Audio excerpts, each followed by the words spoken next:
Hello and welcome to our channel, where we teach English through powerful and emotional stories. Today we are starting a very special story.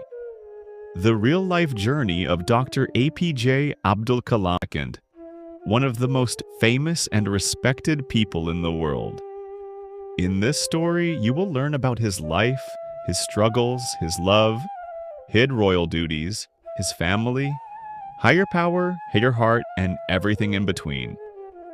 We will explain it all in easy, simple English so that you can enjoy the story and also improve your English.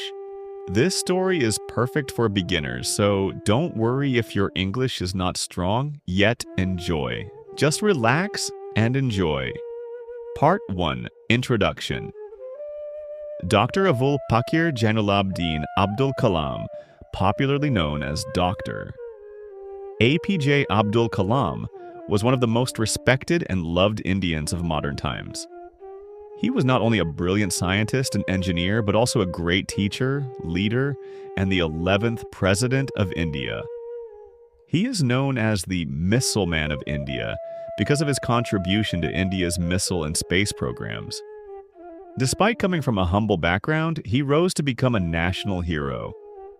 His life is a true inspiration for everyone. Early life and family. Dr. Abdul Kalam was born on the 15th of October 1931 in Rameswaram, a small town in Tamil Nadu. His father's name was Jainulabdin, and his mother's name was Ashiyama. His father was a boat owner and used to rent boats to fishermen. The family was not rich, but they were honest, hardworking, and deeply religious. Kalam had 4 brothers and 1 sister. Even though the family didn't have much money, they ensured that the children got a good education. As a child, Kalam sold newspapers to support his family financially. He was always a bright and curious student who loved learning new things. Kalam studied at Schwartz Higher Secondary School in Ramanathapuram. He was an average student in school, but he had a strong desire to learn, especially in science and mathematics. He believed in working hard and was always ready to put in extra effort. After school, Kalam went to St. Joseph's College, Tiruchirappalli, and earned a degree in physics. But he soon realized that he wanted to become an engineer. So he joined the Madras Institute of Technology, MIT, to study aeronautical engineering. At MIT, Kalam showed great dedication and interest in his work. He dreamed of becoming a pilot in the Indian Air Force but could not make it, as he was ranked 9th and only 8 spots were available. Even though he was disappointed, he didn't give up. He decided to serve the nation in other ways. Career as a scientist. After completing his studies, Kalam joined the Defense Research and Development Organization, DRDO, in 1958. Later, he moved to the Indian Space Research Organization, ISRO, in 1969. At ISRO, he became the project director of India's first satellite launch vehicle, SLV-3, which successfully launched the Rohini satellite into orbit in 1980. This was a big achievement for India and made Kalam a national figure. He played a key role in developing indigenous missiles like Agni and Prithvi under the Integrated Guided Missile Development Program, IGMDP. That is why people started calling him the Missile Man of India. Kalam always believed in making India self-reliant in defense technologies. He worked tirelessly with young scientists and encouraged innovation and research. He also contributed to India's nuclear tests in 1998 at Pokhran, which made India a nuclear power. Role in Pokhran nuclear tests. In 1998, under the leadership of Prime Minister Atal Bihari Vajpayee, India conducted 5 nuclear tests in Pokhran, Rajasthan. Dr. Kalam was the chief scientific advisor and played a leading role in the success of these tests. The success of Pokhran made India the 6th nuclear power in the world and earned Dr. Kalam great respect both in India and abroad. These tests were carried out in complete secrecy and were a major turning point in India's defense history. Presidency, 2002 to 2007.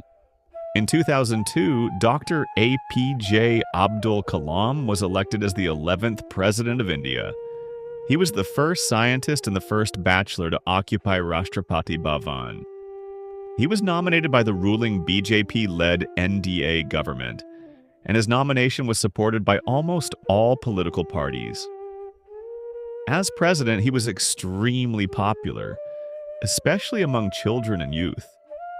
He was often seen interacting with students, answering their questions, and motivating them to dream big.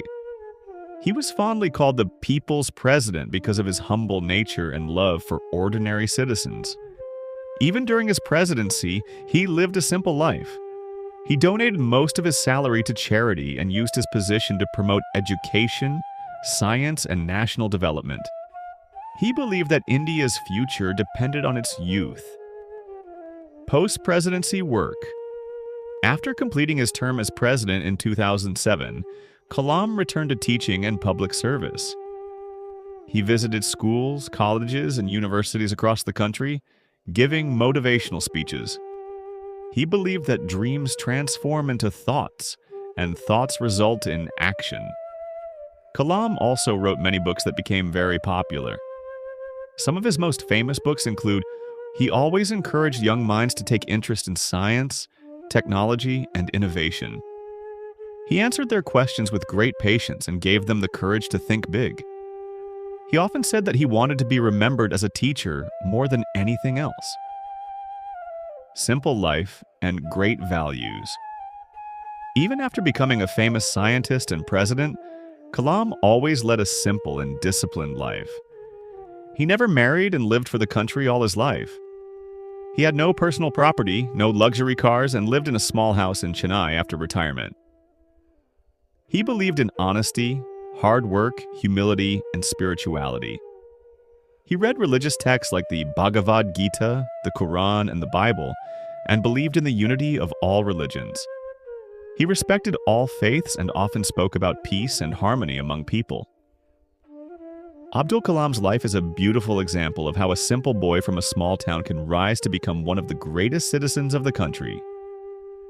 He showed that dreams are powerful, and with courage, discipline, and hard work, we can make them come true.